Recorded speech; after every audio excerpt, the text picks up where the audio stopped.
Oh, hey, what's going on, everybody? Welcome to Financial Fitness Friday. And what we're going to go over today, we've gone over this a bunch, but I think a lot of people struggle with this concept because everybody is trying to keep up with the Joneses. Everyone's trying to fucking, beat everybody else, and nobody's actually looking in the mirror. Okay. And the challenge, and I think the reason why people struggle to build wealth, I think the reason why people struggle to get ahead financially is because no one's actually willing to take a step back. Okay. Here's what I mean by that. Every single one of us has ups and downs, right? And this is no different in business, guys, if you're an entrepreneur, right? Some months you have outstanding months and you're riding high, and then other months things happen and everything slips and you're not doing as well. All right. I am not insulated from those shocks in my business. Okay, we could have months that we are going gangbusters, and I could have a month that we did not even half of that. Okay, and those wild swings, okay, are very very tough to predict. Same thing if you're in sales, right? You can have a great month and a shit month. Obviously, you're always trying to improve and get better and get better, right? But here's what really needs to be the focus, and here's why so many people struggle.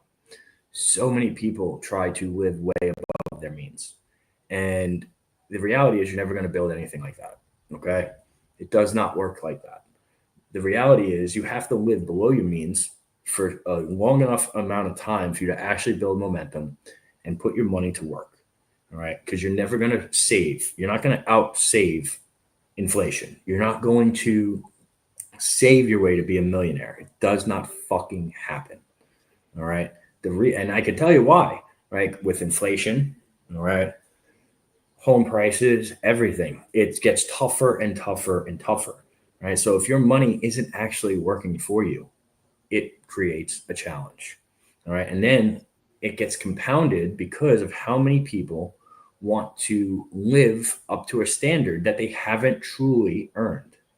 All right. And we see it all the time. How many gurus do you see posting a rented car or a private jet trip? Oh, All tell right. me. It's all over the place and it's sickening, guys. And like, I really don't show shit online. Dave will tell you. Like the people that are close to me will tell you. I do not show anything because I don't want in one way I want to lift everybody up and inspire people, but on the other way, I don't want to show flash because you guys have no idea what it took, the sacrifices it took to get there. And I still fucking struggle with everything. Okay. The reality is you have to look at yourself one day at a time, get better, a little bit better every day, and live at in such a way that you can actually save and invest, okay, and have a rainy day fund. And then once you get your money going for you, all right, that's when the magic happens. That's when you can do these things. And by the way, there's ups and downs with that too. All right. So this is not like a very, very easy concept. It's something that you will always kind of struggle with. And you'll have times when you're crushing it, and then you'll have times where you're kind of eating a shit sandwich every other day. And that is the beauty of the struggle. And if you cannot appreciate the beauty in that type of struggle, the ups and the downs, and you can't keep a level head through it, right? It just gets more and more challenging. Dave, what do you got on this, bud? Because I want to go a little bit deeper on a couple of these things. Yeah, man, absolutely. Expectations and versus risk, right? Like you almost have to expect, right? Like you're gonna have downtimes, and I think a lot of people don't expect that at all. Um, Like, I'll give you a great example of a downtime, right? So we have a full office here. And for us, if we miss any type of time on the phone or with our clients, we are in major trouble because we really only have anywhere between 19 and 22 business days a month where we can help people and get money out the door to help business owners, right? Well, when you lose a day, you're losing about 5% or more of the month, right? And so we had a pretty big issue because there's construction up the road from our office. where they cut a fiber optic cable. All right. Oh, They boy. cut it doing construction. So we were literally without phone or internet or anything for 2.5 days. All right. That's anywhere between 10 and 12% of our working month. Right. So what do we have to do? We had to improvise, adapt, overcome. We had to set up Starlink. And by the time we got Starlink up, they got everything back on. But we still missed those days. Right. So we actually were working in different offices that are close to us that weren't impacted by this, but it still impacted us, right? So for my business, that can be a very, very, very costly mistake, all right? And it was. But if I constantly was spending over what the company could handle, right? If I was outspending our growth, if I was outspending our savings, we would be screwed. But because I run the company in such a way that is financially responsible and I consistently invest back in it, we can survive those little screw ups. All right. And those little screw ups are huge. But when you are constantly pushing yourself to that limit where you're either spending exactly what you're making or you're spending more and you're hoping to outgrow your spending, any little thing like that will fucking send you spiraling. All right. Spiraling. And it's very, very hard to recover because you don't have the proper habits. All right. You're not doing the proper things with the cash that you have. All right. So the biggest thing, and here's the biggest lie people tell themselves, the biggest lie. Oh, well, if I can make 100,000 a year, if I can make $200,000 a year, right? I won't have to worry about this. That's a fucking lie. Okay. Whether you're making 10,000 a year, 100,000 a year, or $1 million a year, your habits are your habits are your habits. Okay. So if you're the guy making 100,000 and spending $140,000 a year, hoping to out earn your spending, guess what? When you actually get to that $150,000 or $200,000 mark, you're going to be fucking spending $300,000. Why? Because you haven't learned the lesson. You haven't learned the habits. You don't have the financial discipline. Yeah. All right. And that shit carries over into every area of your life. You want to know why so many people are stressed? You want to know why so many marriages end?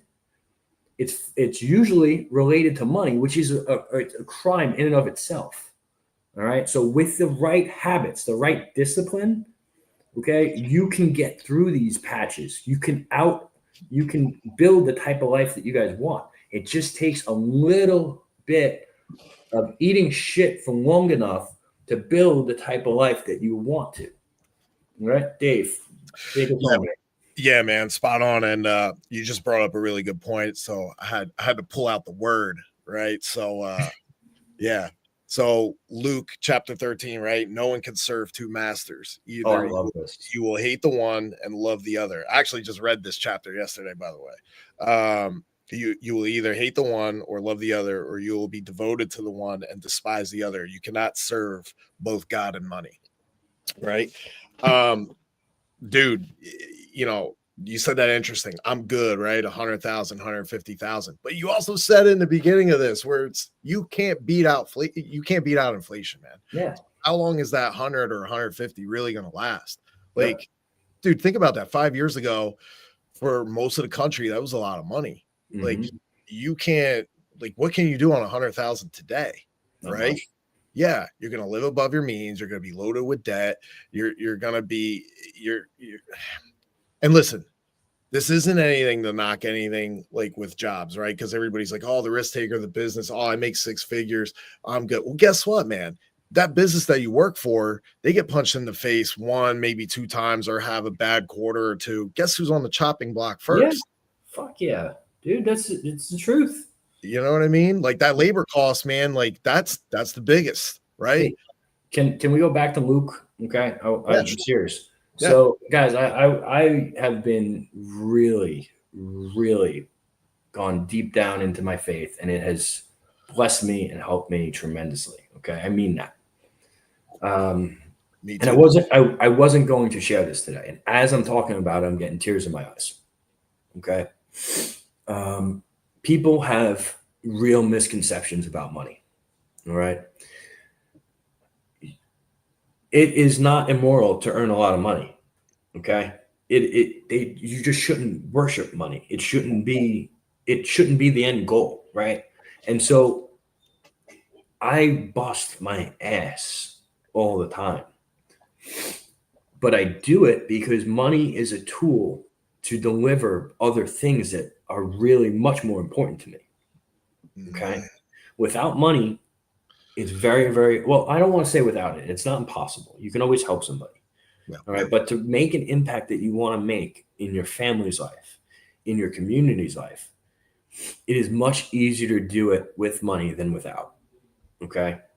And that is the truth. And the reason I'm getting a little emotional right now, you guys have never seen this. Okay. It's because I caught my son doing something this morning that kind of shocked me. My wife took him to school. We caught him making 2 sandwiches. And we didn't know why. Like, we just thought he was hungry. We asked him, and it turns out that one of his friends, I guess they're struggling. We had no idea. And my son's been packing him a sandwich. Like, my son makes his own lunch. And he's been making this kid a sandwich for lunch, like since school started. And I gotta say, that's probably the most proud I've ever been of him, that he was doing that. And it's not just him; it's like all the kids in the neighborhood. They're like really good kids. So like the kids were contributing snacks and shit to help this kid out. Now that we know, like, I'm gonna find out what this kid likes, and we're gonna make sure like he doesn't have to worry about this shit. But like the reality is, like, you can't do that without money. You know what I mean? And that's really what life's about. Fucking crying like a little bitch. No, you care, man, and Cool. that's really what it comes down to. And obviously, within your kids and your household, you see that. And when you really, even for me, when you really start getting in touch with that spiritual side, which is something I really haven't had, and shout out to some of my driven brothers out there, and some of the people that I'm accountable to this. You see the world differently, and Yeah. I even have it on here. Like, I take notes during on. Bro, it's like, I don't know if you're reading my mind today. We had our goofy little session we do before here, but you're right. It's like, it's money's a tool, right? It's a piece. That's all it is. It's one tool, right? But there's always, and you are right, like, you do need money to do certain things, but also on the flip side, man, like, it doesn't take money to just do good and do the right thing. Correct.